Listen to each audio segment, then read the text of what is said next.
నమస్తే. నేను మీ రజిత మైనంపల్లి. నేను సుమన్ టీవీలో చాలా వీడియోస్ రిలేషన్‌షిప్స్ మీద, అన్నిటి మీద చేస్తున్నప్పుడు జనరల్‌గా సమస్యల మీద మాట్లాడాను. సొల్యూషన్స్ గురించి మాట్లాడాలనే ఉద్దేశంతోటి నేను చాలా బిజినెస్ ఐడియాస్ ఏదైతే మనకు టైం ఉండి ఇబ్బందుల పాలవుతున్నామో, వేస్ట్ వాటిలల్లో మన మనస్సు పెట్టి ఓవర్ థింక్ తోటి, గాసిపింగ్ తోటి, బిచింగ్ తోటి బలి అయిపోయినోళ్ళో, లేకపోతే అలా బారిన పడి టైం వేస్ట్ చేస్తూ ప్రాబ్లమ్స్ కొని తెచ్చుకోవడం, లేకపోతే ఆర్థిక పరమైన ఇబ్బందులతోటి టైం వేస్ట్ చేస్తున్నాము అనే ప్రాబ్లమ్స్‌ని ఫేస్ చేస్తున్నాము అనే ఉద్దేశంతోటి నేను ఫస్ట్ నా ఛానల్ స్టార్ట్ చేసినప్పుడు నేను బిజినెస్ ఐడియాస్ వర్క్ చేయండి అని ఎంపవర్ చేస్తున్నాను. అయితే దానికి నాకు ఈ మధ్య నేను ఎక్కడికి వెళ్ళినా కొంతమంది అడుగుతున్నారు, మేడం మీరు అలాగే కొన్ని రిలేషన్షిప్స్ మీద కానీ ఇలాంటి వాటి మీదనే వీడియోస్ చెయ్యరా, లాంగ్ వీడియోస్ చెయ్యండి అని రిక్వెస్ట్ చేయడం జరిగింది. దానికోసమనే మళ్ళీ నేను ఆ వీడియోస్ మీద వర్క్ చేస్తున్నాను. ఆ వీడియోస్ మీకోసం నేను అందిస్తున్నాను.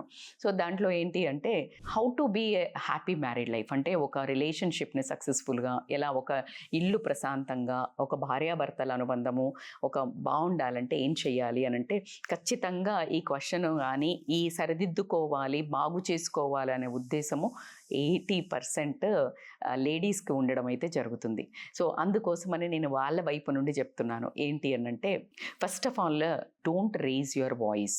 ఎప్పుడైతే మనము హస్బెండ్కి ఎగెయినెస్ట్గా వాయిస్ రేజ్ చేస్తామో అక్కడ ఏమవుతుందంటే, ఈ రెస్పెక్ట్ బేసికల్గా వాళ్లకు అందరికీ తెలిసింది, ప్రతి ఒక్కళ్ళకి ఏంటి అంటే రెస్పెక్ట్ అంటే మగాళ్ళకి రెస్పెక్ట్ ఇవ్వాలి అని మనకు ఒక ప్యాట్రియార్కీ మోడల్లో ఎప్పటి నుంచో మన మూలాల నుంచి పెట్టడం జరిగింది. సో కాబట్టి మీరు ఎప్పుడైతే గొంతు లేపుతారో అక్కడ ఏమంటుందంటే ప్రశాంతత, ఆ ఒక రిలేషన్షిప్ కొంచెం వీక్ అవ్వడానికి ఆస్కారం ఉంటుంది. అట్లాగే don't share or expose husband వీక్నెస్ని మీ ఫ్రెండ్స్తో కానివ్వండి, ఫ్యామిలీతో కానివ్వండి షేర్ చేసుకోవద్దు. మీకు తెలీదు అవే ఎప్పుడు మళ్ళీ మీకు ప్రాబ్లంగా మారతాయో మీకు తెలీదు.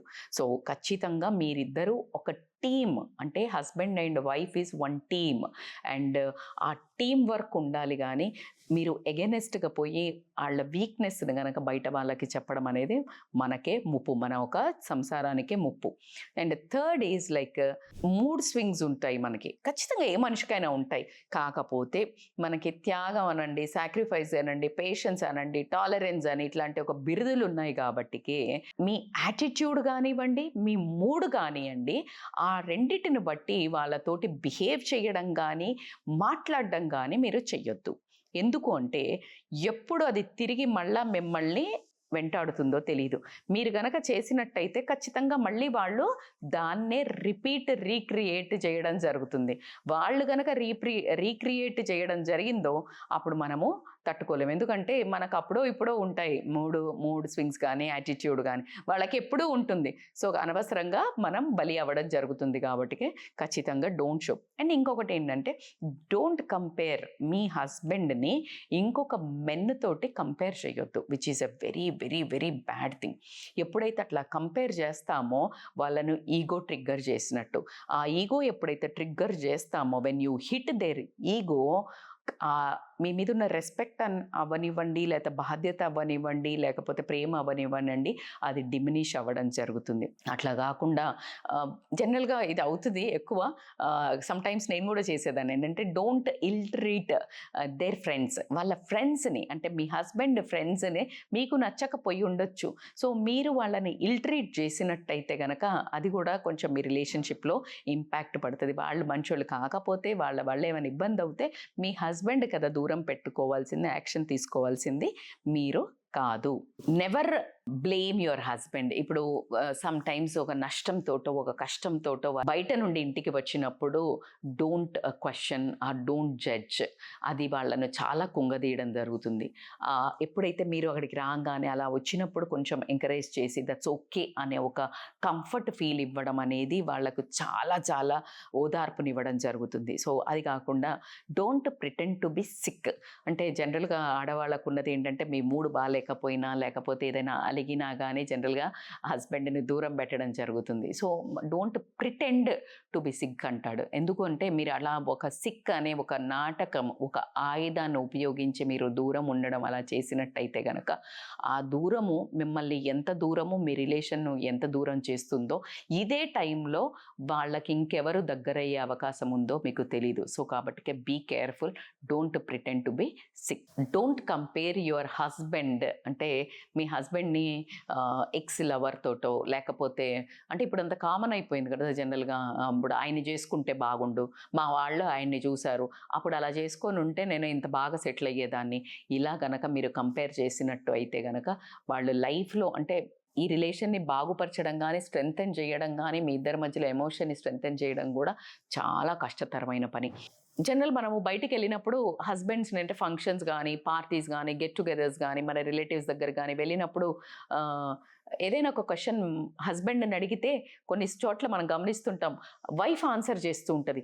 అందరూ ఇలా కళ్ళు రోల్ చేయటం గానీ, లేకపోతే వీడు పెళ్ళాని చెప్పి ఇట్లా డిఫరెంట్‌గా ఒక రోల్ చేస్తుంటారు. సో డోంట్ వాళ్ళ వాల్యూని తక్కువ చేయకండి. కానీ మీ బిహాఫ్ ఆఫ్‌లో మీ హస్బెండ్ గనక ఆన్సర్ చేసినట్టయితే అది వాల్యూ, ఆ రిలేషన్ వాల్యూ పెంచడం జరుగుతుంది.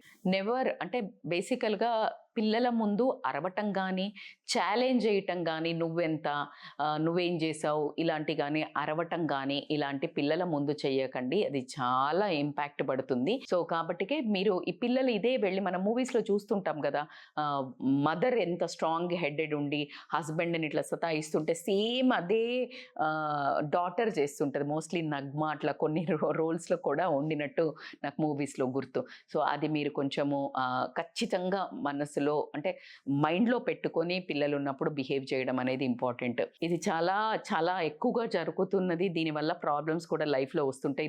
Never allow your friends close to your husband అంటారు. ఎందుకంటే కొంతమంది అన్‌గాడ్లీ పీపుల్ ఉంటారు. అన్‌గాడ్లీ పీపుల్ అంటే మీకు అర్థమై ఉంటది. అంటే మంచి వాళ్ళు కాకుండా చెడ్డవాళ్ళు, మీ ఒక రిలేషన్‌ని చూసి జెలసీ ఫీల్ అవ్వడమో, లేకపోతే ఏదో ఒక పుల్ల పెట్టడానికి మీ జీవితంలో ఏ రకమైన ఇబ్బంది కూడా క్రియేట్ చేస్తారో మీకు తెలీదు. కాబట్టికే కొంచెము కేర్‌ఫుల్‌గా ఉండడము, మీ భర్త ఒక పనులు ఏదైతే ఉంటాయో మీరే తీసుకోవడము, ఎవరికీ అసైన్ చేయకుండా ఇలాంటివనేది చాలా చాలా important to maintain a healthy relation.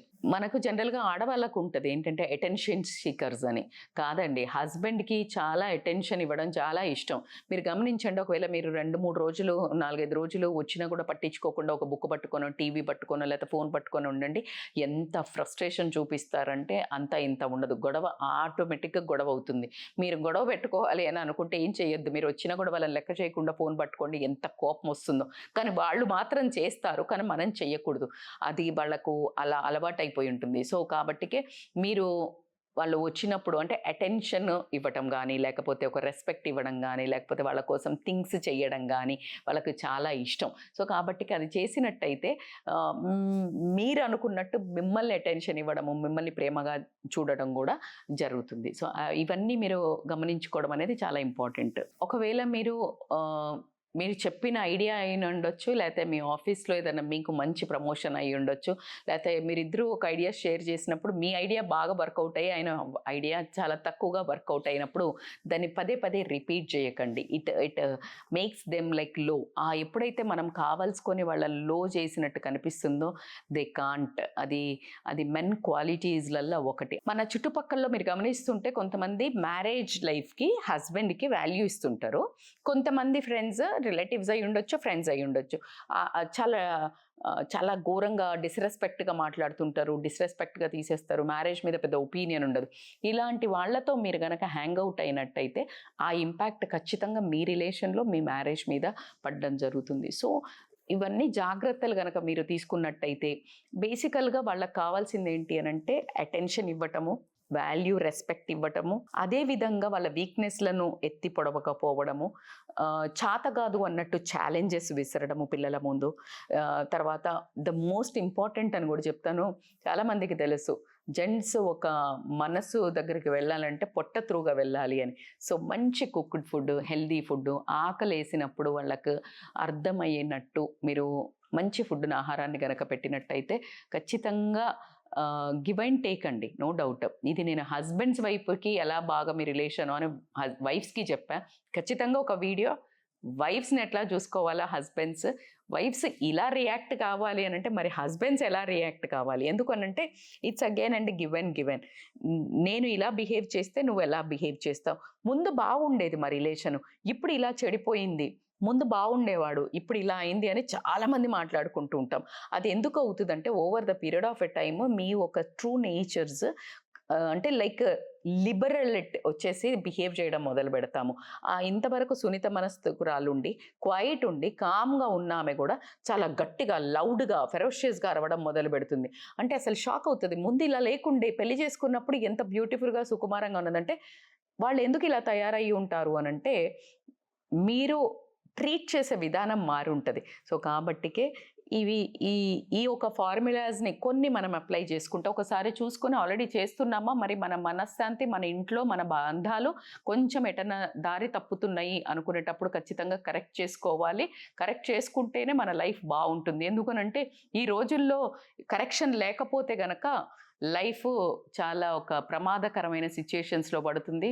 మనం ప్రొద్దున లేస్తే టీవీలలో చూస్తున్నాం కాబట్టికే మన బాధ్యత మన రిలేషన్‌ని కాపాడుకోవడం. సో, కంపల్సరీగా ఇవన్నీ పాటించుకొని హ్యాపీ లైఫ్‌తో ఉండాలని నేను మనస్ఫూర్తిగా విష్ చేస్తున్నాను.